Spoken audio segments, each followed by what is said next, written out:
মোৰ নাম মোহাম্মদ মনিউদ্দিন আহমেদ। মই পশ্চিম বাহাবাৰী প্ৰাথমিক বিদ্যালয় পৰিচালনা সমিতিৰ সভাপতি। আপোনালোকক ইয়াত আমি আমন্ত্ৰণ কৰি আনিছোঁ।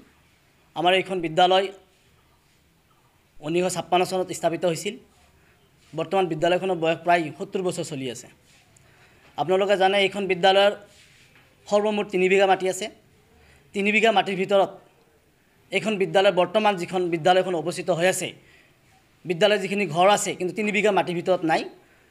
যদি আমি চাওঁ তেতিয়াহ'লে মাত্ৰ 2 বিঘা মাটিহে আমি ওলাব পাৰিম। বাকী মাটিখিনি সম্পূৰ্ণ বেদখল হৈ আছে।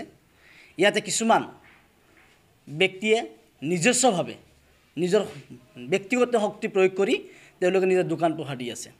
এই সম্পৰ্কত আমি বিদ্যালয় পৰিচালনা সমিতিয়ে বহুবাৰ জিলা আয়ুক্তলৈ তেওঁলোকে অভিযোগ উত্থাপন কৰিছে।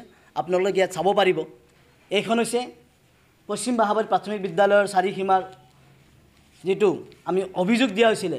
এইখন অভিযোগ দিয়া হৈছিলে মঙলদৈ জিলা আয়ুক্তলৈ দিয়া হৈছিলে। 2020 চনত এটো দিয়া হৈছিলে।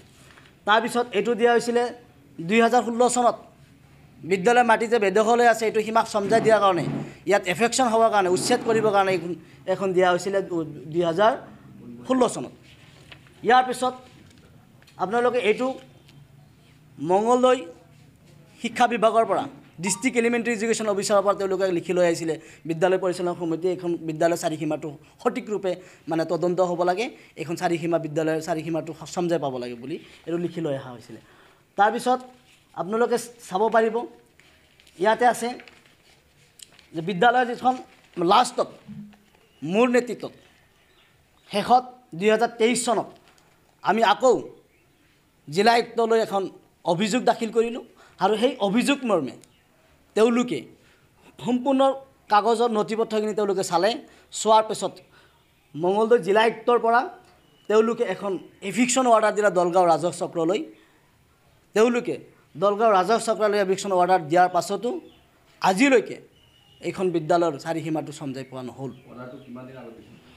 এইটো অৰ্ডাৰ দিছিলে 23ত দিছিলে। 23ত অৰ্ডাৰ দিয়াৰ পিছতো তেওঁলোকে যেতিয়া আমাক সীমা সমজাই নিদিলে, তাৰপিছত আমি আকৌ চিন্তা কৰিলোঁ কিছুমান বিশেষ কিছুমান শক্তিৰ প্ৰয়োগত দলগাঁও ৰাজহ চক্ৰৰ পৰা আমাৰ সীমাটো সমজাই নিদিয়ে। তাৰপিছত আকৌ 2024 চনত আমি বিদ্যালয় পৰিচালনা সমিতিয়ে আকৌ এখন মঙলদৈ জিলা আয়ুক্তলৈ আকৌ এখন এজাহাৰ দাখিল কৰিলোঁ, অভিযোগ দাখিল কৰিলোঁ। এই অভিযোগ দাখিল কৰাৰ পিছত তেওঁলোকে এখন আকৌ এফিকশ্যন অৰ্ডাৰ এখন আকৌ তেওঁলোকে দি পঠাই দিলে দলগাঁও ৰাজহ চক্ৰলৈ। কিন্তু আজিলৈকে সেইখন ৰাজহ চক্ৰ আমি যোৱাৰ পাছতো আমাৰ যিখন চিঠি আছিলে, আমাৰ যিখন দৰখাস্ত আছিলে, সেই দৰখাস্তটো দলগাঁও ৰাজহ চক্ৰৰ পৰা নাইকিয়া হৈ গৈছে। অতি পৰিতাপৰ বিষয়। আমাৰ এইখন বিদ্যালয়ত সংখ্যালঘু অধ্যুষিত অঞ্চলত প্ৰায় 300 ছাত্ৰ ছাত্ৰীয়ে পঢ়া শুনা কৰে। আজি আমাৰ বিদ্যালয়ত ল'ৰা ছোৱালী খেলা ধূলাৰ সুবিধা নাই। বিদ্যালয়ৰ চাৰিসীমাৰ সমস্যা আমাক ইয়াতে বিদ্যালয়ৰ চাৰিসীমা সমজাই দিয়াৰ কাৰণে সেই সময়ত আমাক এখন চাৰিসীমা সমজাই দিছিলে। ইয়াতে আছে, আপোনালোকক মই নথিটো দেখাই আছোঁ। ইয়াতে সেই সময়ত আহিছিলে খাৰপেটীয়া চাৰিসীমাটো সমজাই দিয়াৰ কাৰণে 3 বিঘা মাটি, সৰ্বমুঠ 3 বিঘা মাটি আমাক সীমা সমজাই দিয়াৰ কাৰণে খাৰপেটীয়া ভাৰপ্ৰাপ্ত বিষয়া আহিছিলে। তাৰ লগত আপোনাৰ হেৰি আছিলে মাটিৰ দুয়োফালে ৰাস্তাৰ ইফালে আৰু ইফালে মেডি মাটি আছে আৰু মেডি মাটিত থকা দখলত থকা মানুহ গিয়াছুদ্দিন আহমেদকো মাতিছিল। তাৰপিছত আপোনাৰ দলগাঁও ৰাজহ চক্ৰৰ পৰা ভৱেন বৰুৱা আৰু পৱন ডেকা আৰু দেৱব্ৰত নাথ, মুজাম্মেল হক, বাবুল ডেকা নামৰ কেইবাজনো মণ্ডল আহি আমাৰ বিদ্যালয়ৰ চাৰিসীমাটো সমজাই দিছে।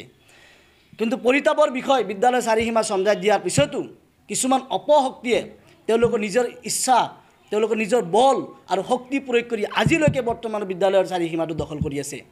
আমি বিশেষ সূত্ৰ শুনা পাই আছোঁ আমাৰ এইখন বিদ্যালয়ত যিহেতু তেওঁলোকে নিজৰ ইচ্ছামতে দোকান পোহাৰ দি ব্যৱসায় বাণিজ্য কৰি আছে, কিন্তু বিদ্যালয়ৰ সন্মুখতো কিছুমান ব্যক্তিয়ে দোকান পোহাৰ কৰাৰ কাৰণে তেওঁলোকে চিন্তা চৰ্চা কৰি আছে। গতিকে আপোনালোকৰ যোগেদি অসমৰ মুখ্যমন্ত্ৰী ডক্টৰ হিমন্ত বিশ্ব শৰ্মালৈ আমি এটা আহ্বান জনাইছোঁ যাতে আমাৰ বিদ্যালয়ৰ এটা ডাঙৰ সমস্যা যাতে সমাধান কৰি দিয়ে। তাৰ লগতে বিশেষকৈ অসমৰ শিক্ষামন্ত্ৰী ডক্টৰ ৰণোজ পেগু ডাঙৰীয়ালৈ আমি আহ্বান জনাইছোঁ যাতে তেওঁলোকে অনতিপলমে আমাৰ এই বিদ্যালয়ৰ সীমাৰ সমস্যাটো সমাধান কৰি বিদ্যালয়ৰ মাটিৰ ভিতৰত যিখিনি বেদখল কৰি আছে এই বেদখলকাৰীখিনিক উচ্ছেদ কৰি আমাৰ এইখন বিদ্যালয়ৰ লগতে এইখন অঞ্চলৰ কোন ছাত্ৰ ছাত্ৰীৰ স্বাৰ্থত আমাৰ এইখন বিদ্যালয়ৰ চাৰিসীমাৰ যেটো বেদখল কৰি আছে এইখিনি উচ্ছেদ কৰিব লাগে পশ্চিম বাহাবাৰী প্ৰাথমিক বিদ্যালয় বৰ্তমান বিদ্যালয়খন এনেকুৱা অৱস্থা হৈছে বেদখলকাৰীয়ে বিদ্যালয়খন চৰণীয়া পথাৰ ৰূপে পৰিগণিত কৰিছে আৰু ইয়াৰ লগত ইয়াত বিভিন্ন ধৰণৰ অবৈধ ধৰণৰ কাৰ্যকলাপ ইয়াতে চলি আছে ৰাতিও এই বিদ্যালয় চাৰিসীমাৰ নথকাৰ ফলত ইয়াতে বিদ্যালয়ৰ বেৰ বাউণ্ডাৰী ৱাল নথকাৰ ফলত ইয়াতে বহুত ল'ৰা ছোৱালী ইয়াতে আহি বিদ্যালয় সেইটো নষ্ট কৰি আছে সেইটো নষ্ট কৰি আছে বিদ্যালয়ত এনে ৱালত দাগ কৰি আছে ইয়াতে অনৈতিক কাৰ্যকলাপ ইয়াতে পৰিগণিত চলি আছে